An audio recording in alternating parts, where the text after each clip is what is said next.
I joined PricewaterhouseCoopers in September 2001, and as part of the graduate training programme they require you to select a accountancy qualification. Because my department is government and public sector, one of the options available to me was CIPFA. I had no experience in finance or accounts whatsoever academically. My undergraduate degree was law and politics, and I went on to do a master's in political theory. So when I was looking for jobs, I wanted that public sector element, some political side to what I do.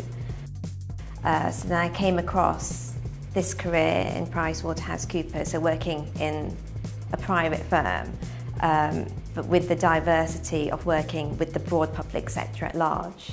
After a year, you generate a portfolio, and you know that in the next 6 months you'll be working on 4 specific clients.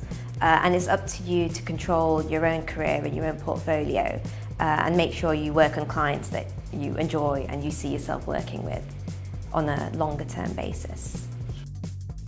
I always think about perhaps using the skills I've gained through CIPFA, financial modelling, budgeting, quite core basic finance skills, and taking them to an area where those skills need to be exploited and brought out a bit more, like developing countries. So that's where I see myself maybe in 5 years' time.